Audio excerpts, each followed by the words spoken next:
কাল কিয়ামতের ময়দানে আল্লাহ পাক রব্বুল আলামিন তার বান্দাকে ডেকে ডেকে বলবেন, বান্দা দাঁড়াও, আমার কয়েকটি প্রশ্নের উত্তর দাও, তারপর তুমি নাড়াচাড়া করতে পারবা। আমার কয়েকটি প্রশ্নের মধ্যে একটি প্রশ্ন হলো, বান্দা আমি যে তোমাকে একটি হায়াতে জীবন দান করেছিলাম, তোমাকে একটি সুন্দর আমি দান করেছিলাম, এই জীবনকে তুমি কিভাবে অতিবাহিত করেছ?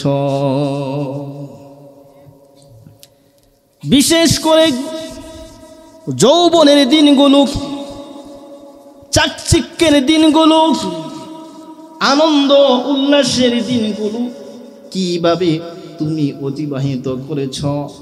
ও যুবক, তোমার যৌবনকালের হিসাবটা আমি আল্লাহর কাছে দিয়ে যাও।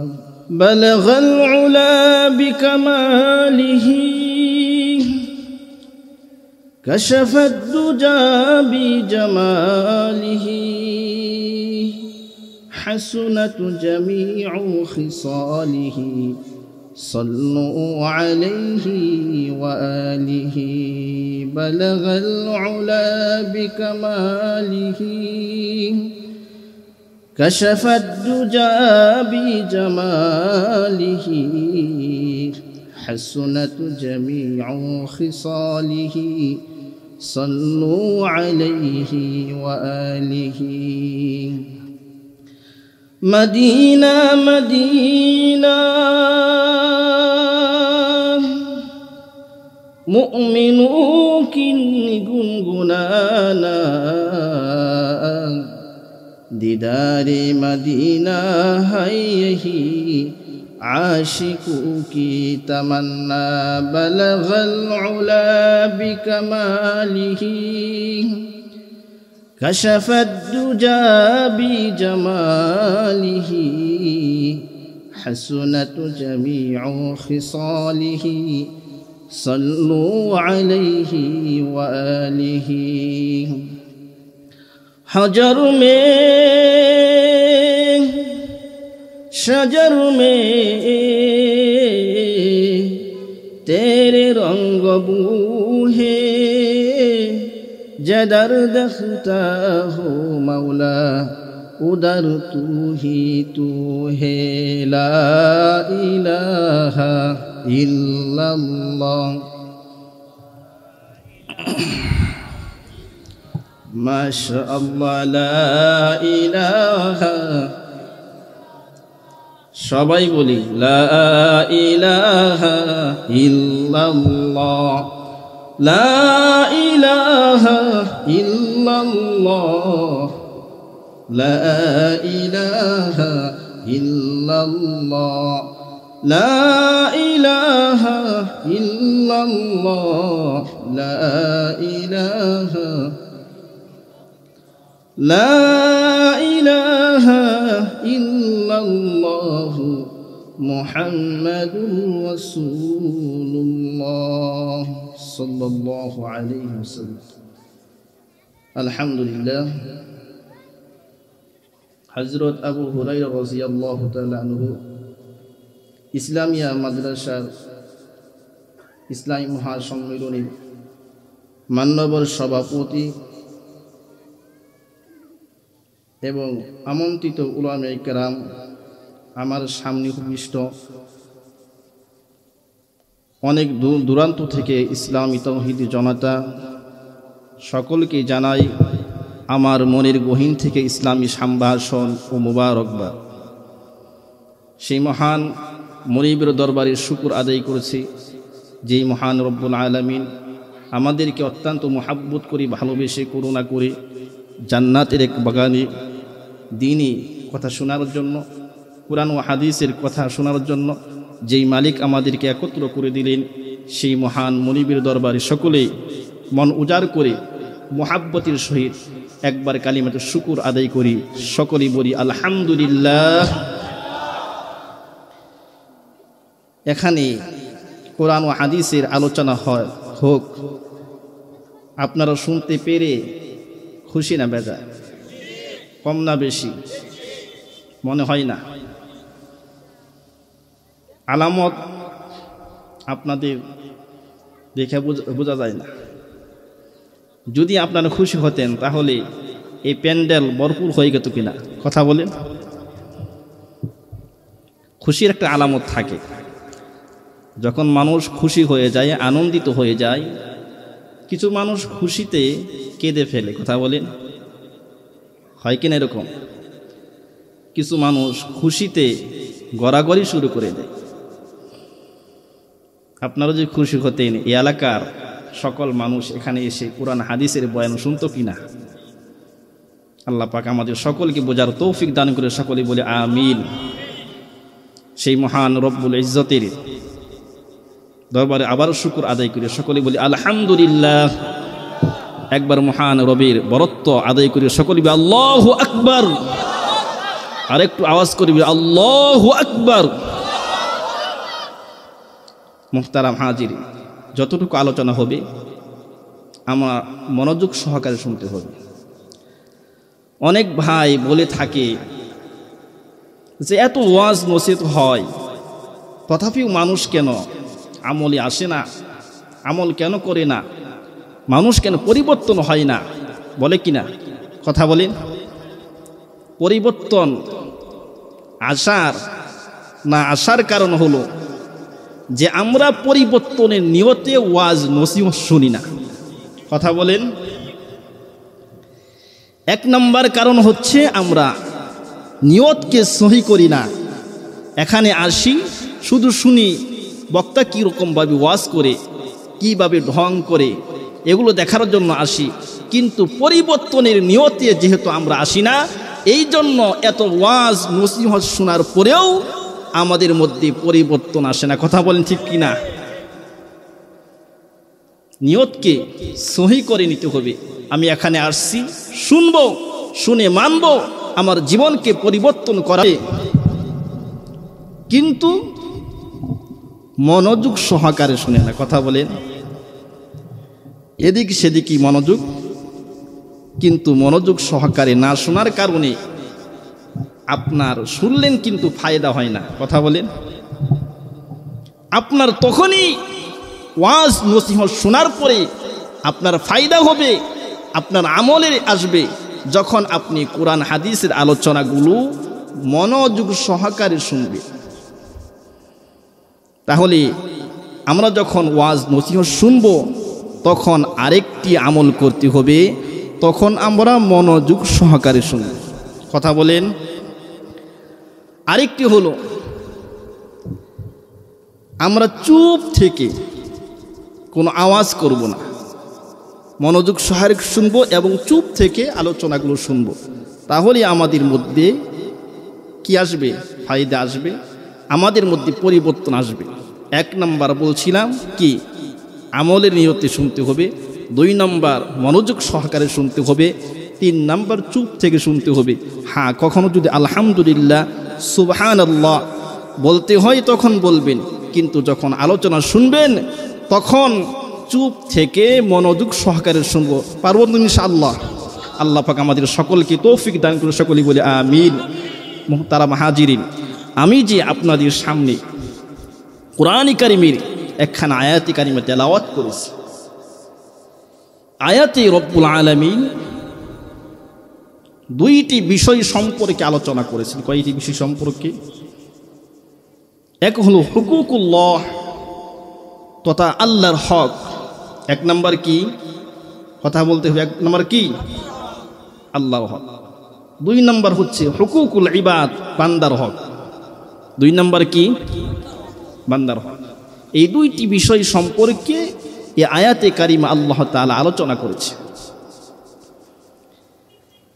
আল্লাহ পাক রব্বুল আলামিন মানুষকে দুনিয়াতে সৃষ্টি করার পরে তাকে কিছু দায়িত্ব দিয়েছে। যেই বান্দা এই দায়িত্বগুলো পালন করে সেই বান্দাই হলো মানুষদের মধ্যে শ্রেষ্ঠ মানুষ। সুবহানাল্লাহ বলেন। এই দায়িত্বকে আল্লাহ পাক রব্বুল আলামিন 2 ভাগে ভাগ করেছেন। একটা হলো হুকুকুল্লাহ, আল্লাহর হক, দুইটা হচ্ছে হুকুকুল ইবাদ, 2 নম্বর বান্দার হক। মুহতারাম হাজির, আল্লাহর হক কি এই সম্পর্কে আল্লাহ পাক রব্বুল আলামিন বলেন, ওয়া'বুদুল্লাহা ওয়া লা তুশরিকু বিহি শাইআ। আল্লাহ পাক রব্বুল আলামিন বলেন, ওয়া'বুদুল্লাহ, তোমরা আল্লাহ পাক রব্বুল আলামিনের ইবাদত করো এবং তার সাথে অন্য কাউকে অংশীদার সাব্যস্ত করো না। 1 নম্বর হক হচ্ছে কেবলমাত্র শুধুমাত্র আল্লাহ পাক রব্বুল আলামিনের গোলামি করো, দাসত্ব করো, তার ইবাদত করো। 2 নম্বর হক হচ্ছে আল্লাহ পাক রব্বুল আলামিনের তার সাথে অন্য কাউকে অংশীদার সাব্যস্ত করো না। কয়টা হক? 2টা। একটা হচ্ছে ইবাদত কার করবেন, আর ইবাদতের সাথে তার শরীক করা যাবে, এই 2টা হক। তার সাথে অন্য কাউকে অংশীদার সাব্যস্ত করা যাবে না, শরীক করা যাবে। মুহতারাম হাজির, আল্লাহ পাক রব্বুল আলামিন এই আয়াতের ভিতরে নিজের হকের কথা আগে আলোচনা করলেন, পরে বান্দার হকের কথা আলোচনা করলেন।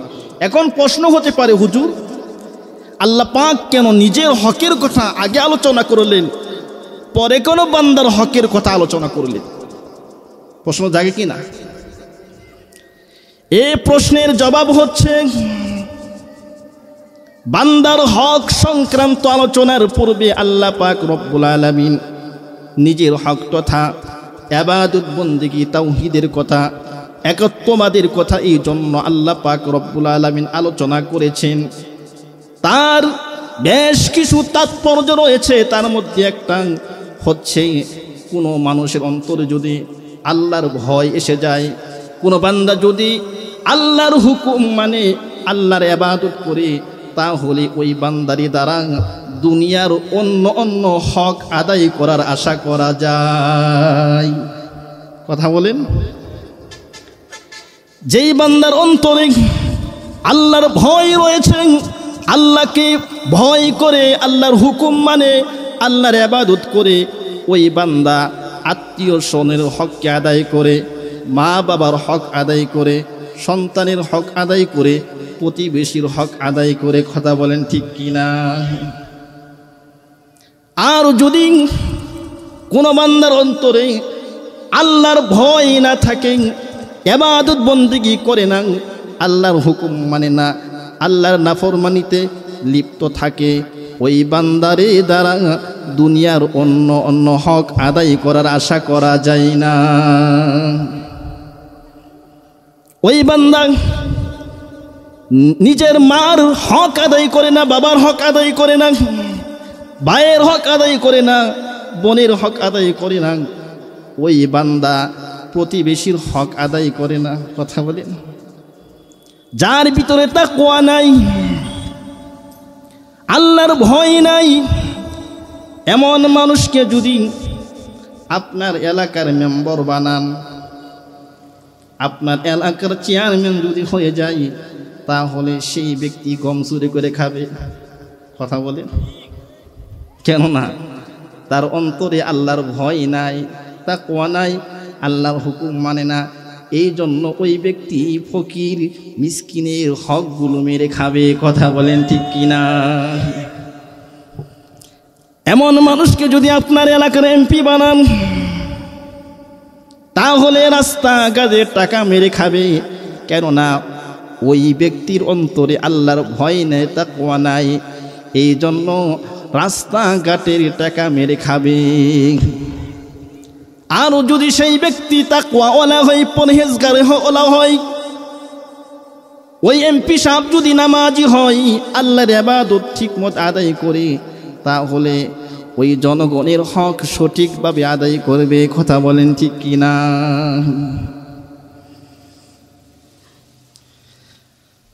কথাই অন্যদিকে যাইতেছে, আপনারা রাগ করতেছেন নাকি? অল্প একটু বলে অন্যদিকে চলে যাব।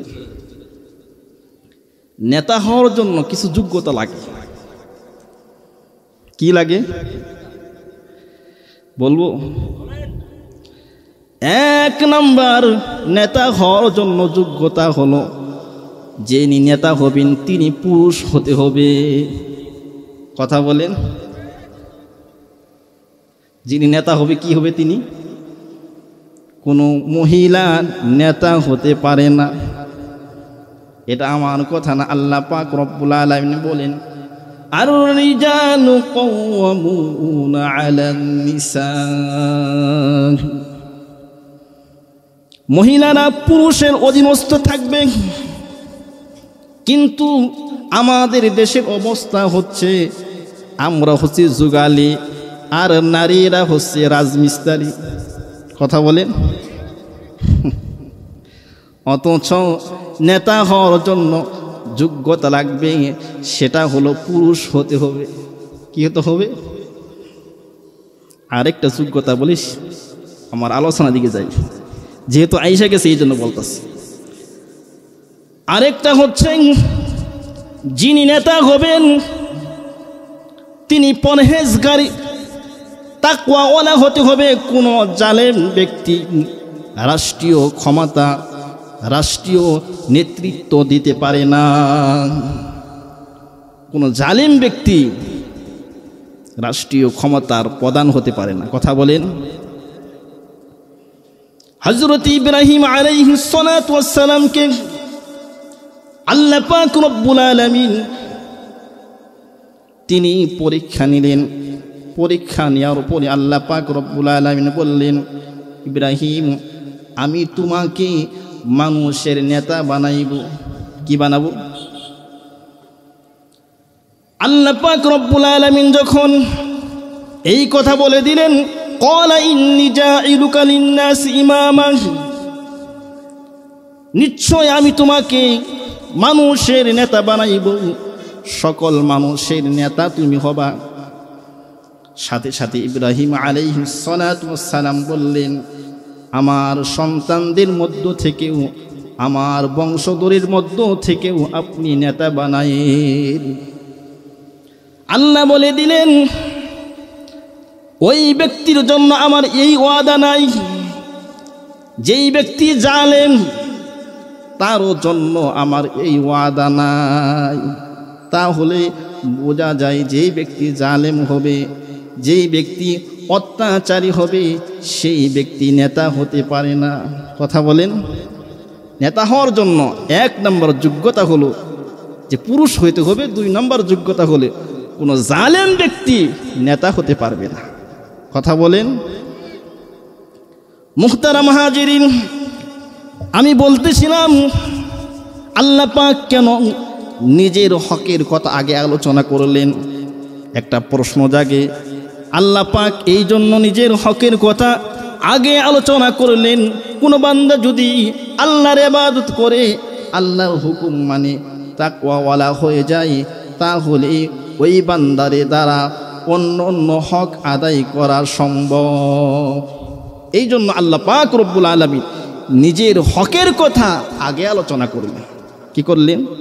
নিজের হকের কথা আগে আলোচনা করলেন। হক দুইটা কি? আল্লাহর হকটা কি বলছিলাম? ওয়াবুদুল্লাহ, আল্লাহর ইবাদত করো বান্দা, ওয়ালা তুশরিকু বিহি শাইআ, আর আল্লাহ তাআলার সাথে অন্য কাউকে অংশীদার সাব্যস্ত করো না। এই দুইটা হক বান্দা তুমি আদায় করো, এটা আমি আল্লাহর হক। কেন আল্লাহর ইবাদত করতে হবে? কেন তার দাসত্ব করতে হবে? গোলামি কেন তার করতে হবে? গোলামি এই জন্য করতে হবে, দাসত্ব এই জন্য করতে হবে, কেননা আল্লাহ পাক রব্বুল আলামিন আপনার আমার সৃষ্টিকর্তা। আপনাকে আমাকে বানাইছে কে? কথা বলেন। মালিক কে? আমাদের প্রতিপালক কে? আল্লাহ পাক রব্বুল আলামিন যেহেতু আমাদের প্রতিপালক, যেহেতু তিনি আমাদেরকে সৃষ্টি করেছেন, এই জন্য মালিকের ইবাদত করতে হবে। আল্লাহ পাক রব্বুল আলামিন সূরা বাকারার 21 নং আয়াতে দুনিয়ার সকল মানুষদেরকে ডাক দিয়ে বললেন, ইয়া আইয়ুহা রাব্বাকুমুল্লাযী খালাকাকুম ওয়াল্লাযীনা মিন ক্বাবলিকুম লাআল্লাকুম তাত্তাকুন। আল্লাহ পাক রব্বুল আলামিন দুনিয়ার সকল মানুষকে ডেকে বললেন, মানুষের ও মানব জাতি, তোমরা সেই মালিকের ইবাদত করো, সেই রবের ইবাদত করো, সেই প্রতিপালকের ইবাদত করো, যেই রব, যেই মালিক, যেই প্রতিপালক তোমাদেরকে এবং তোমাদের পূর্বপুরুষদেরকে সৃষ্টি করেছেন, যাতে করে তোমরা পরহেজগার হতে পারো, যাতে করে তোমরা জাহান্নামের আযাব থেকে, জাহান্নামের আগুন থেকে বাঁচতে পারো। এই জন্য তোমরা সেই মহান মালিকের ইবাদত করো। আমাদের রবকে, কথা বলেন, আল্লাহ পাক আমাদের রব। আল্লাহ পাক রব্বুল আলামিন আমাদের রব, যে এই কথা আল্লাহ পাক রব্বুল আলামিন কোরআনে কারীমের অন্য এক আয়াতে বলেন, যালিকুমুল্লাহু রাব্বুকুম খালিকু কুল্লি শাই লা ইলাহা ইল্লাহু ফাআন্না তুফাকুন। আল্লাহ পাক রব্বুল আলামিন বলেন, তোমাদের আল্লাহ, তোমাদের রব হচ্ছেন তিনি, যিনি সকল কিছুকে সৃষ্টি করেছেন, যিনি সকল কিছুকে সৃষ্টি করেছেন, যিনি সকল কিছুর খালেক, তিনি হচ্ছেন তোমাদের আল্লাহ, তোমাদের রব। লা ইলাহা ইল্লাহু, তিনি ব্যতীত তোমাদের আর কেউ সৃষ্টিকর্তা নাই, তিনি ব্যতীত আর কেউ ইবাদতের উপযুক্ত নাই, তিনি ব্যতীত আর কেহ মাবুদ নাই। কে তিনি? আল্লাহ পাক রব্বুল আলামিন আমাদের মালিক, আমাদের সৃষ্টিকর্তা, আমাদের রব। আল্লাহ পাক রব্বুল আলামিন অন্য আয়াতে বলেন, আল্লাযী জাআলা লাকুমুল আরদা ক্বারারান ওয়াস সামাআ বিনাআন ওয়া সাওওয়ারাকুম ফাআহসানা সুওয়ারাকুম ওয়া রাযাকাকুম মিনাত তাইয়্যিবাত যালিকুমুল্লাহু রাব্বুকুম ফাতাবারাকাল্লাহু রব্বুল আলামিন। আল্লাহ পাক রব্বুল আলামিন বলেন, আল্লাহ তো এমন, যিনি তোমাদের জন্য পৃথিবীকে বসবাসে উপযুক্ত বানিয়েছেন। এই যে জমিনটা, এই জমিনে হাঁটতে আপনাদের সমস্যা হয়, কথা বলেন, ঘর বানাইতে সমস্যা হয়, গাড়ি চালাইতে কোনো সমস্যা হয়। আল্লাহ বলেন, এই পৃথিবীকে তোমাদের জন্য বসবাসের উপযুক্ত বানাইয়া দিলাম। আল্লাযী জাআলা লাকুমুল আরদা ক্বারারান ওয়াস সামাআ বিনাআন, আসমানকে তোমাদের জন্য করে দিলাম ছাদ, আসমানকে তোমাদের জন্য ছাদ স্বরূপ করে দিলাম। ওয়া সাওওয়ারাকুম, এবং তোমাদের আকৃতি দান করলাম। তোমাদের কেমন আকৃতি দান করলাম? ফাআহসানাকুম সুওয়ারাকুম, তোমাদের আকৃতিকে আমি আল্লাহ পাক রব্বুল আলামিন সুন্দর আকৃতি দান করলাম। সুবহানাল্লাহ। যারা হজে গিয়েছেন, যারা মক্কাতে গিয়েছেন, সেখানে অনেক রাষ্ট্র থেকে মানুষ আসে। এমন মানুষ সেখানে রয়েছে, গোলাপ ফুলকে যদি এক পাশে রাখা হয়, অন্য পাশে যদি আরেকজন মানুষকে রাখা হয়, এরকম সুন্দর মানুষও সেখানে আসে। ওই গোলাপ ফুলের চাইতেও ওই ব্যক্তির চেহারা সুন্দর। যারা হজ করতে গেছে তারা দেখছে, কথা বলেন, এরকম সুন্দর মানুষ আছে না? আল্লাহ তাআলা এটাই বললেন, তোমাদের আকৃতিকে তোমাদের গঠনকে আমি আল্লাহ সুন্দর দান করলাম। শুধু তাই নয়, ওয়ারাযাকাকুম মিনাত তাইয়্যিবাত, আল্লাহ তো তিনি যিনি তোমাদের জন্য উত্তম রিজিক, উৎকৃষ্ট রিজিক দান করলেন। আপনারা ধানের চাল খান না? এই ধানের থেকে আপনারা চাল খান, আর ওই ধানের খোসাটা গরুয়ে খায়, হাঁসে মুরগিয়ে খায়, আপনি উত্তমটা খান। কথা বলেন। এই কলার ভিতরে যেটা উত্তমটা খান, আর খোসাগুলো গরু ছাগলে খায়। কথা বলেন।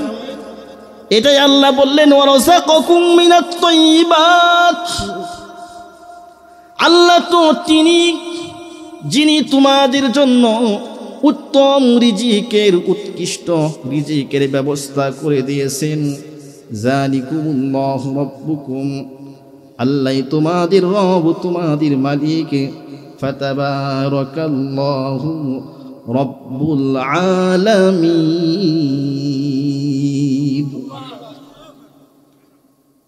বিশ্ব জগতের প্রতিপালক আল্লাহ কতই না মহান। আল্লাহ শুধু আমাদের রব না, সমস্ত জগতের রব। কথা বলে। শুধু আপনার আমার রব না, বিশ্ব জগতের রব। যত জগৎ রয়েছে সমস্ত জগতের মালিক কে? রব কাকে বলা হয়? রব কাকে বলা হয় জানা দরকার না? রব বলা হয় তাকে যিনি ক্রমান্বয়ে ধীরে ধীরে আস্তে আস্তে কোনো অস্তিত্বহীন বস্তুকে একেবারে চূড়ান্ত পর্যায়ে পৌঁছে দেয় যিনি, তিনি হচ্ছেন রব।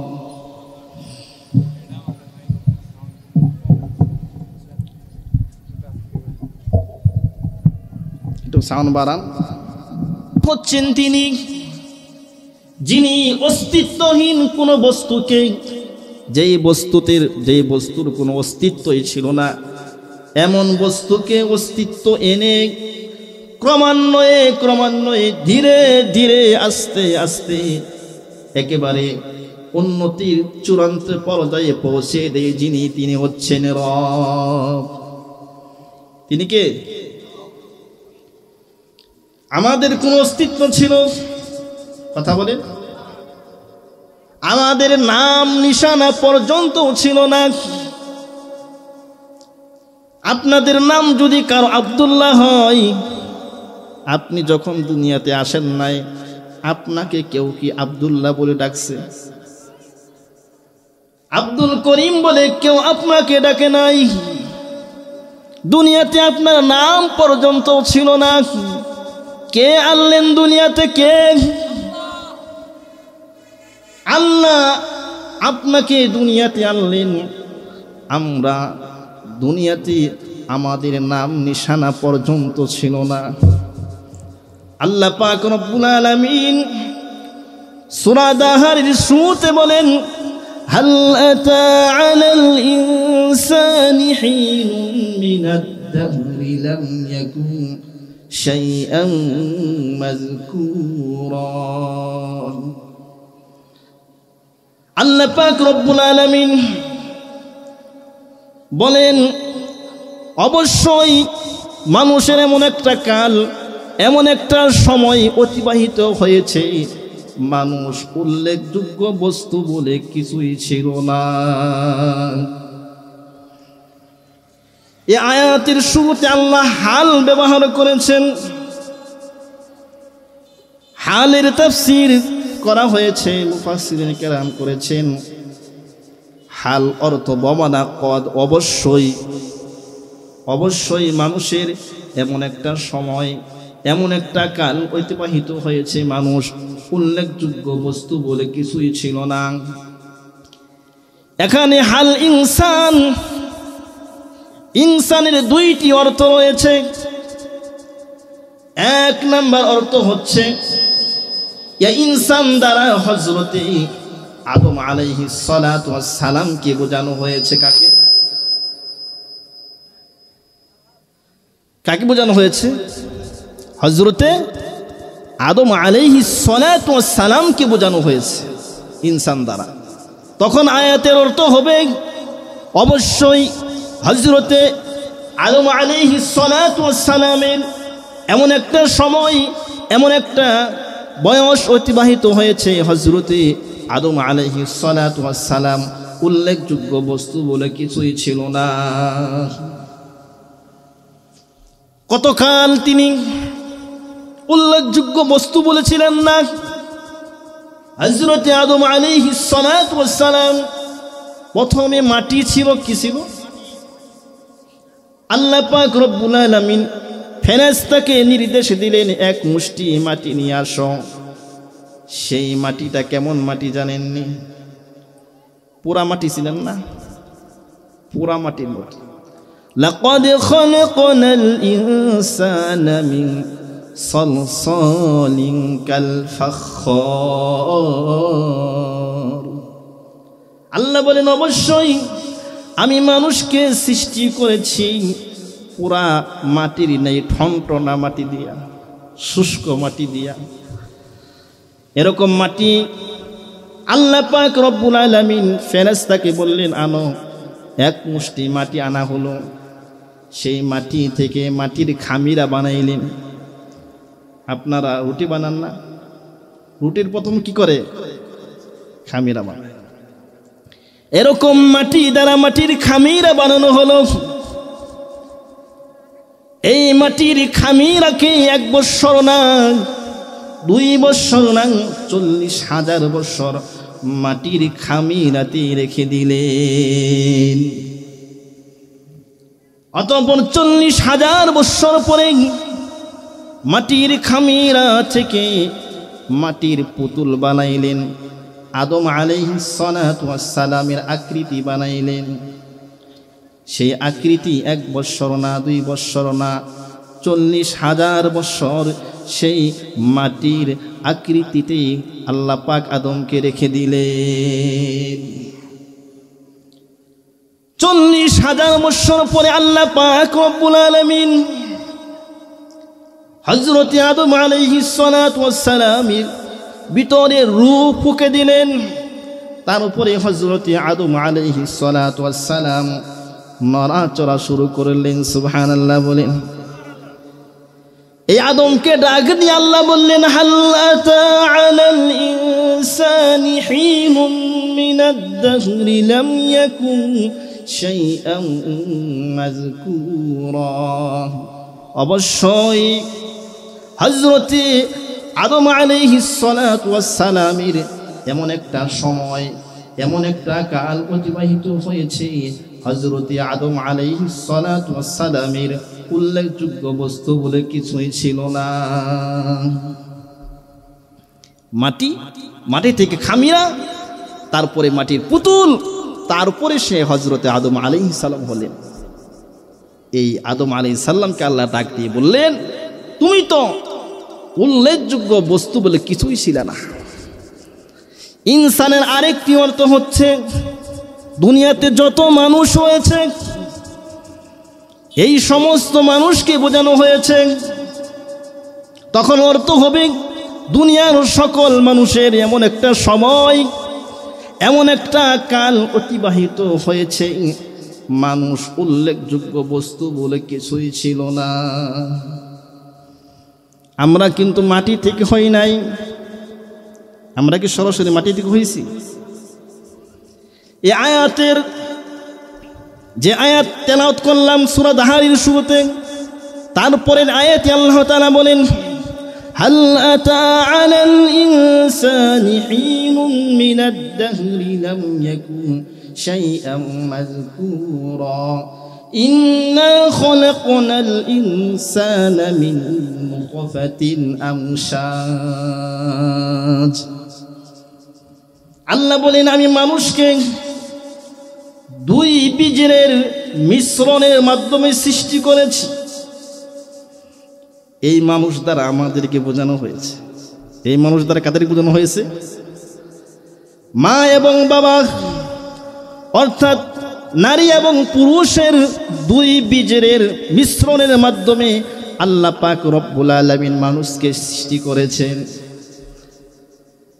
যদিও এই মানুষ বাহ্যিকভাবে দেখা যায় বীজর থেকে সৃষ্টি হয়েছে, কিন্তু আপনি যদি একটু চিন্তা করেন, ফিকির করেন, কিন্তু এই মানুষের মূল হচ্ছে মাটি। কেমন করে? আমরা যে খাদ্য খাই, এই খাদ্য কোন স্থান থেকে উৎপাদিত হয়? মাটি থেকে। এই খাদ্য কোথা থেকে হয়? ধান গাছ লাগাইছেন কোথায়? এই ধান চাল হয়, চাল থেকে কি ভাত, এটা আমরা খাই না? ফল মাটি থেকে না? এই ফল আমরা খাই। খাওয়ার পরে আল্লাহ পাক রব্বুল আলামিন এই ফল এবং আমরা যে খাবার খাই সেখান থেকে আল্লাহ পাক রব্বুল আলামিন রক্ত বানান। কি বানান? রক্ত থেকে আল্লাহ পাক রব্বুল আলামিন বীজর তৈরি করে। যদিও বীজর থেকে, কিন্তু বাহ্যিকভাবে যদিও বীজর থেকে দেখা যায়, কিন্তু মূল কোথা থেকে? মাটি থেকে আমাদেরকে সৃষ্টি করা হচ্ছে। তার উপরে আল্লাহ পাক রব্বুল আলামিন এই বীজরকে সংরক্ষিত স্থানে, অর্থাৎ মায়ের রেহেমের ভিতরে রেখে দিলেন, সুরক্ষিত স্থানে। এরপরে আল্লাহ পাক রব্বুল আলামিন ওই বীজরকে রক্তে রূপান্তরিত করলেন, জমাট রক্তে পরিণত করলেন।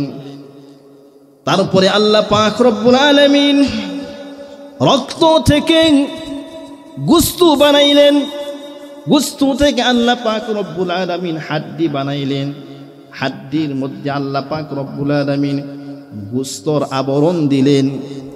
তারপরে আল্লাহ পাক মানুষের হাত পা চক্ষু দিয়ে নিপুণ করে মায়ের ভিতরে মানুষ আল্লাহ বানিয়ে দিলেন।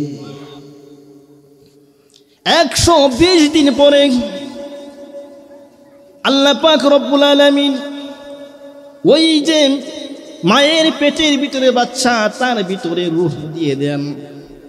কি করেন? আল্লাহ পাক রব্বুল আলামিন ওই পেটের বাচ্চাকে খাদ্যের ব্যবস্থা করে দিলেন পেটের ভিতরেই। মায়ের নাভির সাথে তার নাভি অ্যাডজাস্ট করে দিলেন, যেন মায়ের পেটের ভিতরে ওই বাচ্চা আহার করতে পারে, খাবার খাইতে পারে। সুবহানাল্লাহ। তিনি হচ্ছেন আপনার রব, আমার রব, ওই মালিক। এই শিশু পৃথিবীতে এসে কি খাবে, এই খাবারের ব্যবস্থা আল্লাহ পাক রব্বুল আলামিন মায়ের স্তনে রেখে দিলেন, দুধের ব্যবস্থা করে দিলেন। কেমন দুধের ব্যবস্থা করে দিলেন মালিক?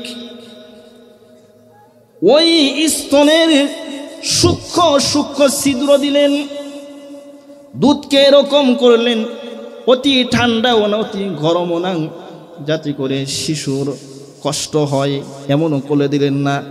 সুন্দরভাবে দুধের ব্যবস্থা কে করে দিলেন। এই শিশু যখন দুনিয়াতে আসলো, আসার পরে আল্লাহ পাক রব্বুল আলামিন খাবারের ব্যবস্থা করলেন। ক্রমান্বয়ে ওই ব্যক্তি যুবকে পরিণত হলো, তার বয়স হলো 15 বছর। তখন আল্লাহ হুকুম করলেন, ওয়া আবুদুল্লাহ, কি করো? আল্লাহর ইবাদত করো। কি করো? কিন্তু ওই বান্দার অস্তিত্ব ছিল না, অস্তিত্ব আনলেন, যুবকে পরিণত করলেন। তারপরে হুকুম করলেন, আমার ইবাদত কর, আমার সাথে কাউকে শিরিক করিস না। কিন্তু ওই যুবক বান্দা কি করলো? আল্লাহর নাফরমানিতে লিপ্ত হয়ে যায়। কথা বলেন। আল্লাহ পাকের নাফরমানিতে লিপ্ত হয়ে যায়। তখন মনে হয় আল্লাহ এইভাবে বলেন, যখন তোমার কেউ ছিল না তখন ছিলাম আমি, এখন তোমার সব হয়ে আছে, পর হয়ে আছি আমি। কথা বলেন। আবার তোমার কেউ রবে না, রবে মাওলা পাক। আল্লাহ রে ডাক রে বান্দা, আল্লাহ রে ডাক। যখন তুমি ছোট্ট ছিলে, দাঁত ছিল না মুখে, তরল খাবার রেখে দিলেন মা জননীর বুকে। কথা বলেন। যখন তুমি ছোট্ট ছিলে, দাঁত ছিল না মুখে, তরল খাবার রেখে দিলেন মা জননীর বুকে। সে আল্লাহরে ডেকে ডেকে জীবন চলে যাক রে বান্দা, জীবন চলে যাক। আল্লাহ রে ডাক রে বান্দা, আল্লাহ রে ডাক। কথা বলেন। যুবক আল্লাহকে বলে যায় যে আল্লাহ অস্তিত্ব আনলেন, গায়ের ভিতরে শক্তি দিলেন। কেমন করে সেই মাওলার শক্তি পাইয়া, সেই মালিকের শক্তি পাইয়া তুমি নাফরমানিতে লিপ্ত হইয়া যাবে? কাল কিয়ামতের ময়দানে আল্লাহ পাক রব্বুল আলামিন তার বান্দাকে ডেকে ডেকে বলবেন, বান্দা দাঁড়াও, আমার কয়েকটি প্রশ্নের উত্তর দাও, তারপর তুমি নাড়াচাড়া করতে পারবা। আমার কয়েকটি প্রশ্নের মধ্যে একটি প্রশ্ন হলো, বান্দা আমি যে তোমাকে একটি হায়াতে জীবন দান করেছিলাম, তোমাকে একটি সুন্দর আমি দান করেছিলাম, এই জীবনকে তুমি কিভাবে অতিবাহিত করেছ? বিশেষ করে যৌবনের দিনগুলো, চাকচিক্যের দিনগুলো, আনন্দ উল্লাসের দিনগুলো কিভাবে তুমি অতিবাহিত করেছ? ও যুবক, তোমার যৌবনকালের হিসাবটা আমি আল্লাহর কাছে দিয়ে যাই।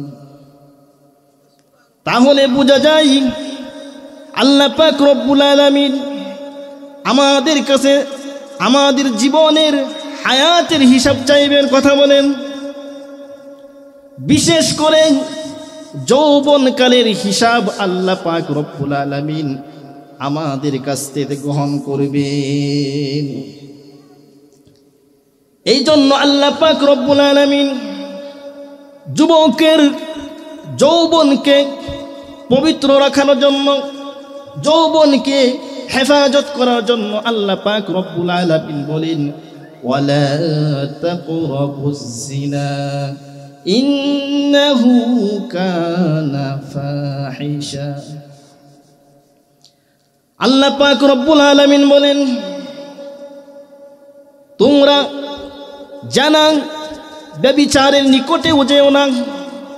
কি বললেন? আল্লাহ বললেন ব্যভিচারের নিকটেও যেও না। আল্লাহ এ কথা বলেন নাই যে তোমরা ব্যভিচার করো না, জিনা করো না।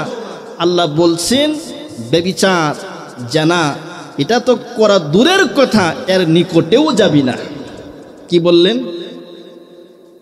এর নিকটেও যাইতে না করলেন।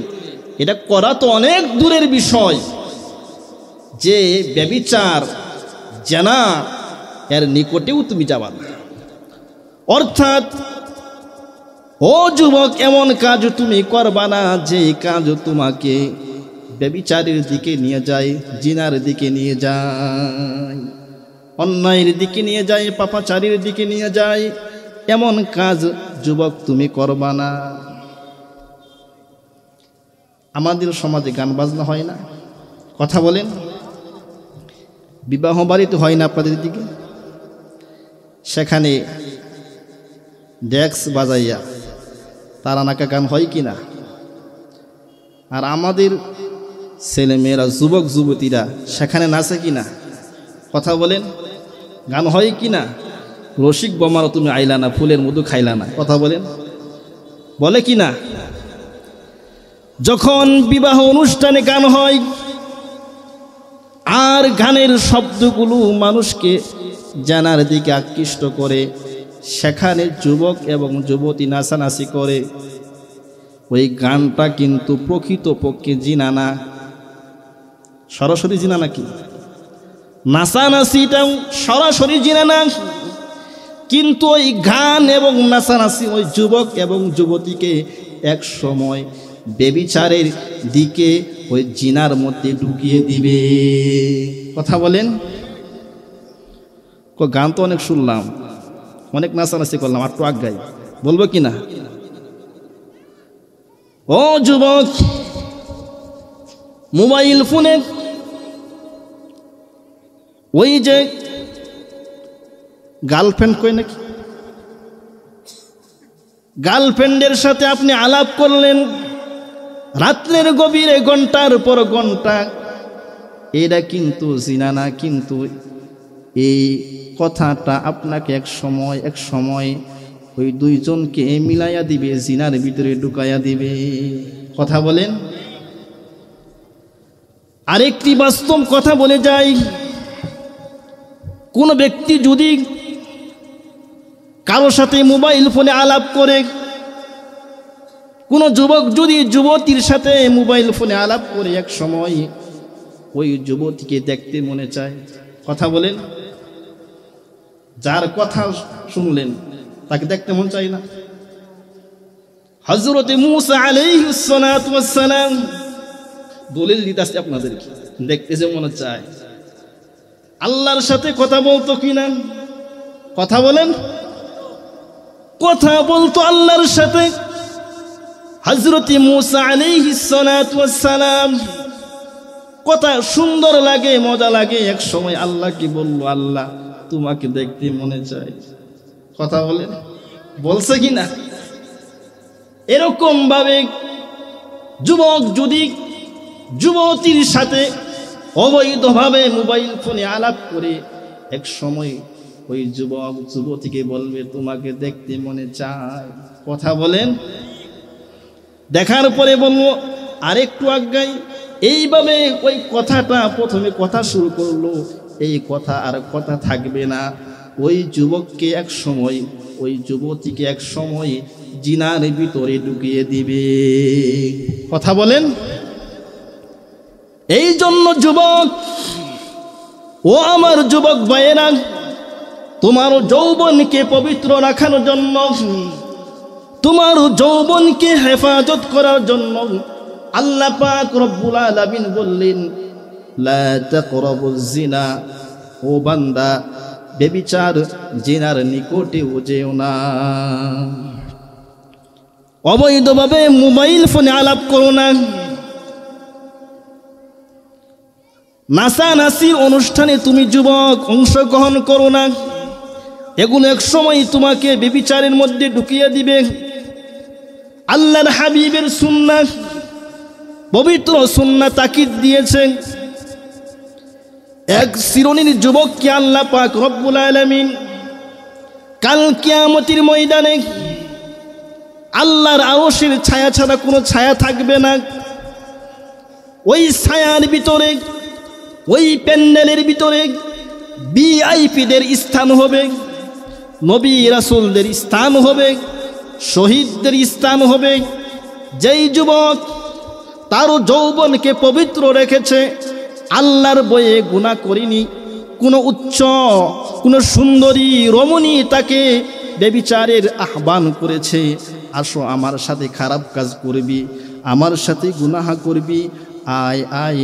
ওই সুন্দরী যুবতী মহিলা, ওই সুন্দরীর রমণী যুবককে ডাকে, কিন্তু যুবক তখন যদি বলে দেয় ইন্নী আখাফুল্লাহ, আমি আল্লাহকে ভয় করি, আমি আল্লাহকে ভয় করি, আর ওই যুবতীর ডাকে সাড়া না দেয়, আল্লাহর বয়ে ওই গুনাহের কাছ থেকে বিরত থাকে, আল্লাহর রাস্তায় যৌবন কালটাকে অতিবাহিত করে দেয়, আল্লাহর হাবিব সাল্লাল্লাহু আলাইহি ওয়াসাল্লাম বলেন, কাল কিয়ামতের ময়দানে নবী রাসূলদের স্থানে তাদের জায়গা হয়ে যাবে।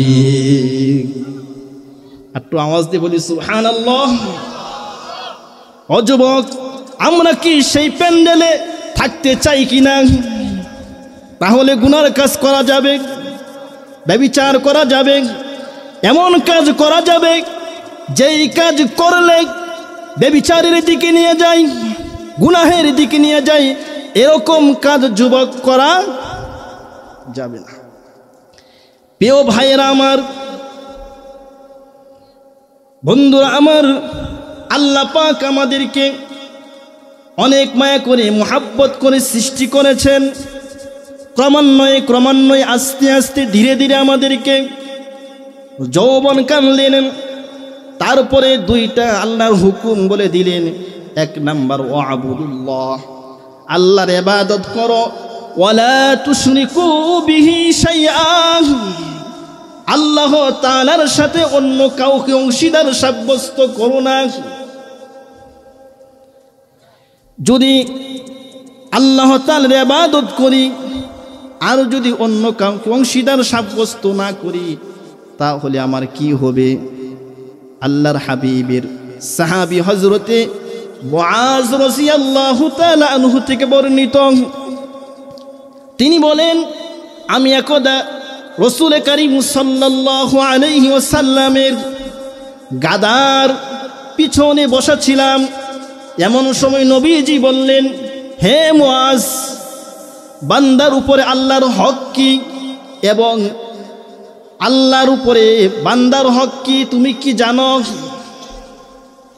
কি বললেন? আল্লাহর হাবিব সাল্লাল্লাহু আলাইহি সাল্লাম বললেন, হে মুআজ, বান্দার উপরে আল্লাহর হক কি আর আল্লাহর উপরে বান্দার হক কি তুমি কি জানো?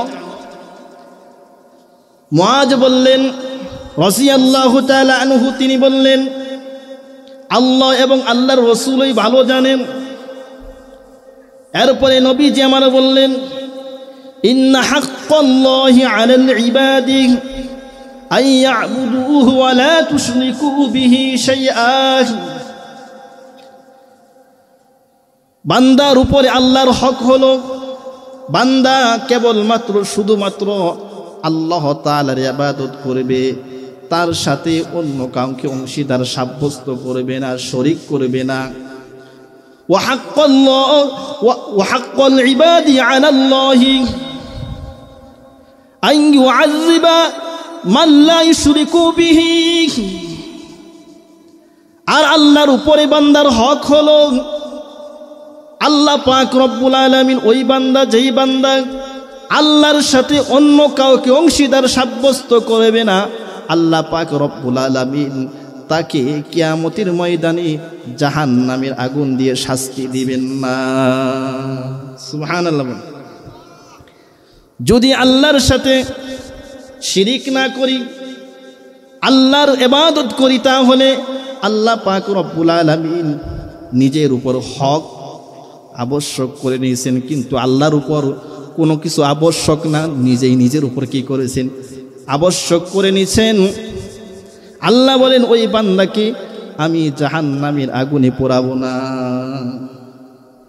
তাহলে এই হাদিস থেকে পাওয়া গেল দুইটা হক। কয়টা?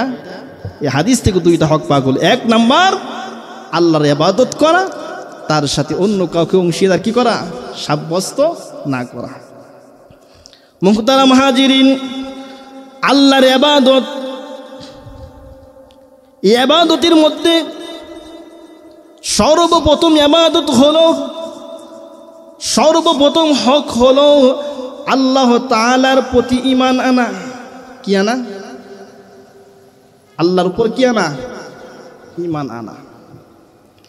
আপনি যতই আমল করেন, যদি ঈমান না থাকে আমলের কোনো দান হবে? কথা বলেন। এই জন্য প্রথম হক হলো, আমলের মধ্যে সবচাইতে এক নাম্বার আমল হলো আল্লাহর প্রতি ঈমান আনা। মুমিন বান্দার জন্য 6টা বিষয়ের প্রতি ঈমান আনতে হয়। কয়টা?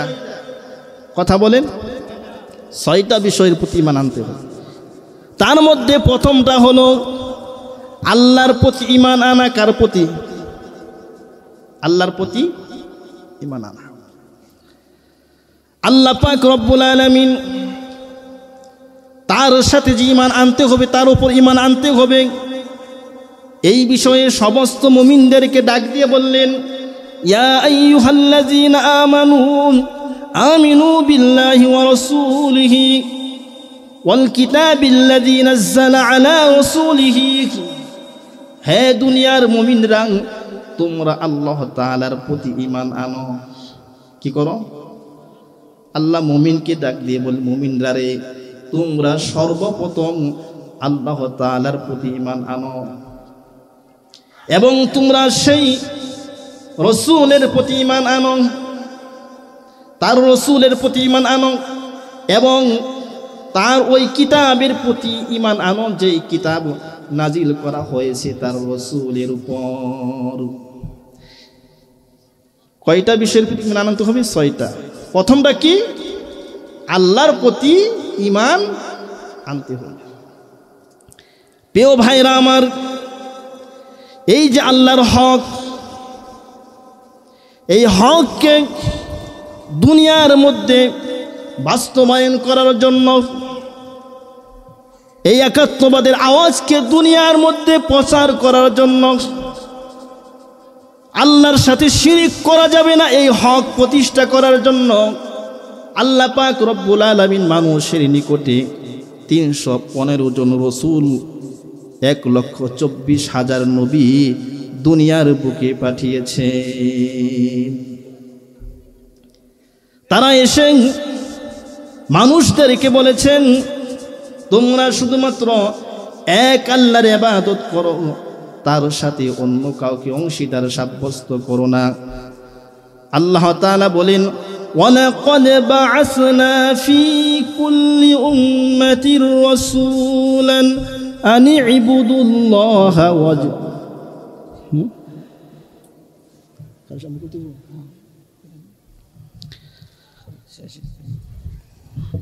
আল্লাহ তাআলা বলেন, ওয়ালাকাদ বা'আসনা ফি কুল্লি উম্মাতির রাসূলান আন ইবুদুল্লাহা ওয়াজতানিবুত তাগুত। আল্লাহ তাআলা বলেন, আমি আমার রসূলদেরকে প্রত্যেক উম্মতের নিকটে, প্রত্যেক জাতির নিকটে, এদিকে তাকান, বলছি প্রথম শুরুতে বলছি, মনোযোগ সহকারে শুনতে হবে। আল্লাহ কি বললেন? প্রত্যেক উম্মতের নিকটে, প্রত্যেক জাতির নিকটে আমি আমার রসূলকে এই মর্মে প্রেরণ করেছি, তারা বলবে আনি ইবুদুল্লাহ, তোমরা গোলামি করো আল্লাহর, দাসত্ব করো আল্লাহর, ওয়াজতানিবুত তাগুত, আর তাগুত থেকে, শয়তান থেকে তোমরা বেঁচে থাকো। প্রত্যেক উম্মতের নিকটে আল্লাহ রসূল পাঠিয়েছেন এক আল্লাহর ইবাদত করার জন্য, আর তাগুত থেকে, শয়তান থেকে, শয়তানের সাঙ্গ পাঙ্গ থেকে বিরত থাকার জন্য কে নির্দেশ দিয়েছেন? আল্লাহ। আরেকটা হলো, প্রিয় ভাইরা আমার, শুধু ঈমান আনলেই হবে না, ঈমানের উপর অটল অবিচল থাকতে হবে। কি করতে হবে? অবিচল থাকতে হবে।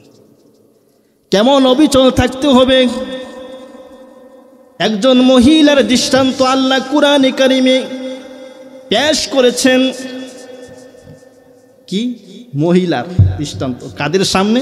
সমস্ত দুনিয়ার মুমিনদের সামনে কেমনভাবে ঈমানের উপর অটল থাকতে হয়, এরকম একজন মুমিন নারীর দৃষ্টান্ত আল্লাহ কি করেছে? উপস্থাপন করেছে। প্রিয় ভাইয়েরা আমার,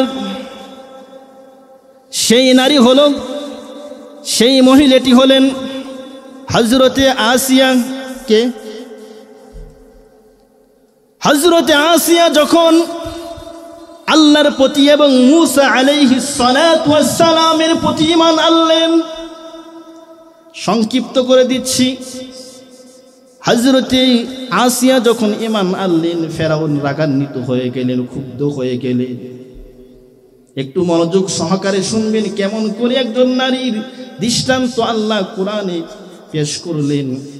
ওই নারী যখন ঈমান আনলেন, ফেরাউন ক্ষুব্ধ হয়ে ওই আসিয়ার হাতের উপরে পায়ের উপরে লোহার শলাকা ঢুকিয়ে দিলেন, পেরাক মেরে দিলেন। শুধু তাই নয়, হযরতে আসিয়ার বুকের উপরে প্রকাণ্ড বড় পাথর রেখে দিলেন, যাতে করে আসিয়া নড়াচড়া করতে না পারে।